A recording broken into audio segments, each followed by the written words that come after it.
The reptilian stands between 7 and 8 feet tall and, as expected, has the look of a reptile. They too are erect standing bipeds. The head is slightly conical in shape and has 2 bony ridges riding from the brow across a back-sloping skull. There appears to be no bridge between the eyes.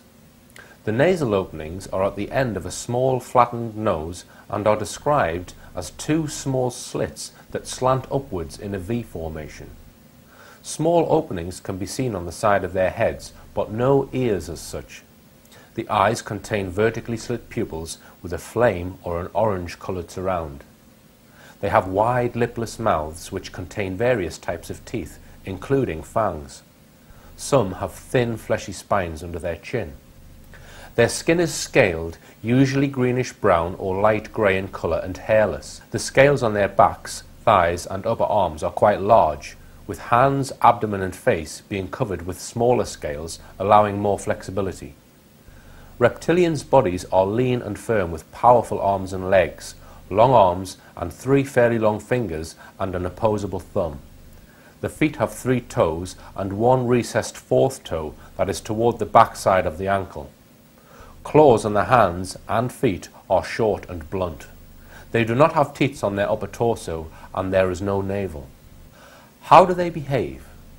The ruling caste of Indigenous Reptilian consider themselves to be the genuine natives of the earth and humans to be squatters. A group of reptilians is known as a hive, and the race is absolutely void of any care, concern or compassion for human beings. The worker caste can be friendly, as long as they are allowed to speak first. They will answer if you address them, are very cautious beings, and consider most humans to be hostile. They usually seem surprised when they find that most humans are open and trustworthy. The working caste is generally used for physical labour, and they have a no-nonsense, get-back-to-work attitude. They have a different attitude to time than humans. It is not as important to them in the way that it is to us. What do they eat? Meat, insects, and a large variety of plants, including vegetables and fruit. They prefer their meat raw and very fresh, but have learned to enjoy some cooked meats, like rare beefsteak. Unlike the Greys, they eat frequently, and usually carry or send for food during their breaks.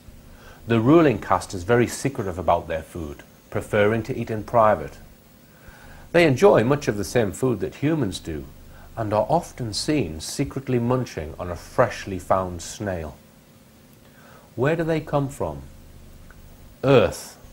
Yes, Earth. An ancient extraterrestrial race of reptilians inhabited the Earth many years before man. Would you invite one to meet your mother? You could possibly invite a worker caste home for tea, only if you had established some trust first with it. This would involve being totally subservient and only speaking when spoken to. You would need to warn your mother of the guest's appearance in advance. That is, a 7-foot-tall lizard, and then ensure that she understood not to speak first.